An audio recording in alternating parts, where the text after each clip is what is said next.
Part two. Sorry. My phone did some weird stuff and I got interrupted. Sorry about that. But I was saying that people who protest too much, there's something up with that. You know, if they're protesting too much, they're usually guilty. The ones who are making the most noise and protesting a lot, they usually have something to feel guilty about. And I think the people who brag a lot, maybe about things, maybe are hiding stuff, that there's something up there. Maybe they feel like there's a shallowness to it, an emptiness to it. Maybe they're insecure about it, you know. Maybe it's not all wine and roses and they're trying to like hide that, you know. Who knows? I mean, I definitely have compassion for people who are doing that. I think it's sad because I think there's something's up that maybe they're not understanding, and they don't really have a good sense of self-awareness. But, you know, the other part of this is people, you know, are sad this time of year. We have to like have compassion. You know, this is a really tough time right before Christmas, and before Hanukkah and before all these holidays, you know, New Year's Eve and New Year's Day and all. There's people who experience some just horrible, tragic loss, especially right before the holidays. And you know, it doesn't matter if it happened 10 years ago.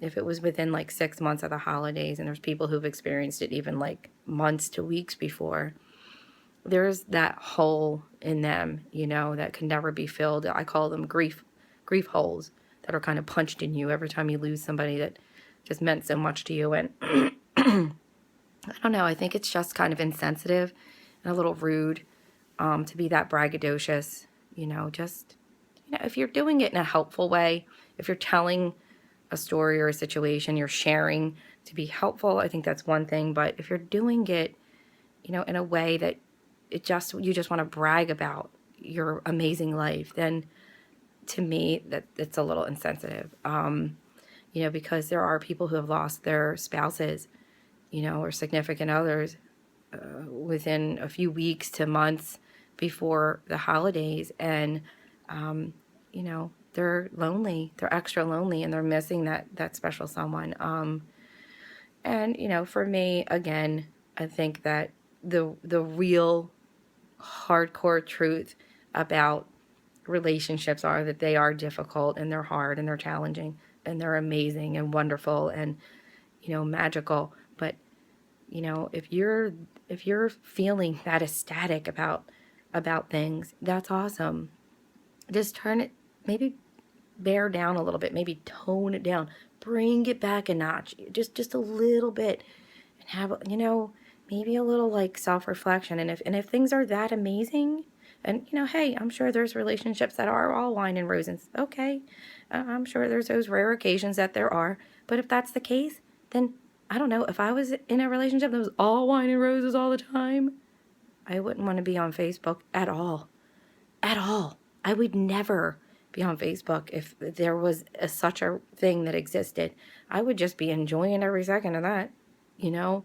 If you're that much on top of the world, then you don't have time to come back down to reality and get on a computer or get on a phone and post on Facebook about it, you know, because you're going to be too busy just enjoying your life. You're not even going to be thinking about that. That's going to be the last thing on your mind, in my opinion. So, and that's another thing that I don't really buy it.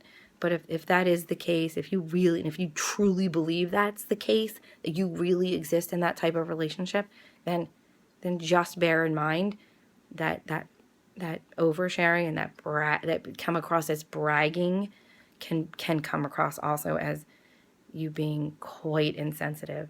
You know, so that is my 2 cents. That's my Sunday salt. Feel free to leave comments about it.